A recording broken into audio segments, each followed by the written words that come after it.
नमस्कार, मी राहुल पाटील. स्वागत आहे तुमच्या सगळ्यांचं माझ्या यूट्यूब चॅनलवरती. 50 डेज 50 रायटिंग्स या चॅलेंजमधला आजचा हा आपला 43वा दिवस आहे.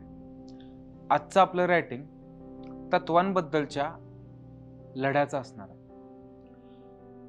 आज आपण अशा एका माणसाबद्दल बोलणार आहे, त्याला खरं तर मी तत्वांचा जनक म्हणेल, कारण त्याचा कार्यकाळ हा आजपासून 2400 वर्ष आधीचा आहे. त्याचं नाव सॉक्रेटस. ज्या काळाबद्दल मी बोलतोय तो काळ आजपासून 2400 वर्ष आधीचा. त्या काळामध्ये तत्व हे फक्त धर्मांनाच बांधलेले असायचे. धर्म सोडून तुम्ही तुमची तत्व स्वतः तयार करू शकता हे त्या काळात जवळपास अशक्य होतं. त्या काळामध्ये ह्या माणसानं स्वतःची फिलॉसॉफी मांडली, स्वतःची तत्व मांडली आणि त्यावर ठाम सुद्धा राहिला. त्याचा एक फेमस कोट होता की the knowledge is within you, म्हणजे तुम्हाला जे ज्ञान मिळतंय किंवा तुम्हाला जे ज्ञान पाहिजे ते तुमच्यामध्ये आतमध्येच आहे. म्हणजे एखादा सिगारेट ओढणारा माणूस असेल तर त्याला सिगारेट सोडायची आहे म्हणून कुठल्या काउन्सिलरकडे जायची गरज नाही.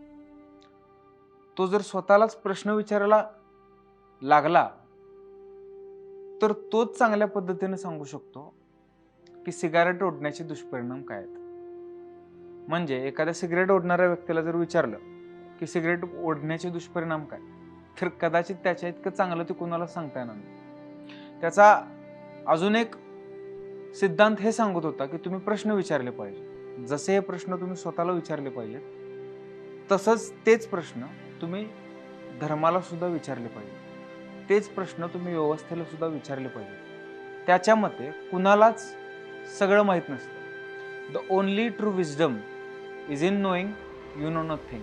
म्हणजे खरं शहाणपण हे माहिती होण्यामध्ये आहे की तुम्हाला अजून काहीच माहित नाही. त्याच्या या फिलॉसॉफीवर अनेक लोक तो जोडत गेला, त्याचा प्रवाह बनू लागला, त्यांना स्वतःला अनेक शिष्य बनू लागले. हे सगळं मात्र त्यावेळच्या व्यवस्थेला खपलं नाही.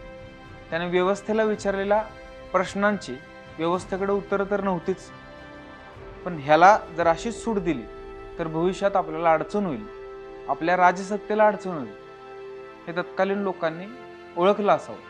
मग त्याच्यावर एक मुकदमा ज्याला आपण म्हणतो तो दाखल केला, त्याला अटक सुद्धा झाली. त्यानंतर त्याला फाशीची शिक्षा देण्यात आली.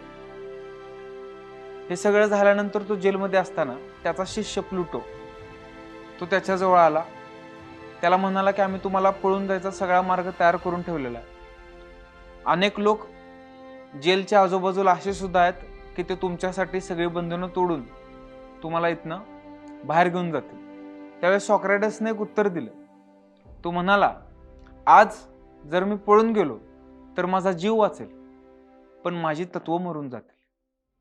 आज जर माझा जीव गेला तर जाऊ दे, पण असं करण्यानं माझी तत्व जिवंत राहतील.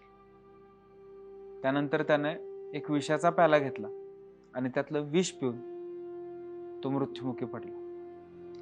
तत्वावर प्रेम करणं कशाला म्हणायचं? आज लोक एखाद्या अपयशाला घाबरतात, पण जर आपल्या मार्गावर आपल्या तत्वांवर विश्वास असेल तर मरणाची सुद्धा भीती वाटत नाही. ज्यावेळेस सूर्य अंधार दूर करू शकत नाही, चंद्र अंधार दूर करू शकत नाही, त्यावेळेस माणसाची तत्व आणि त्याचे शब्द हे अंधार दूर करू शकतात. हे सॉक्रेटसनं दाखवून दिलं. या सगळ्याबद्दलच मी एकदा असं लिहिलं होतं, तत्व सोडूनच जागा मिळणार असेल समाजात तर एकटं राहणं माझ्यासाठी अवघड नाही. तत्व सोडूनच जर जागा मिळणार असेल समाजात तर एकटं राहणं माझ्यासाठी अवघड नाही. मला होणारा विरोध हे माझ्या जिवंतपणाचं लक्षण आहे. सगळ्यांनीच खांद्यावर घ्यायला मी काही मेलेलं मड नाही. धन्यवाद.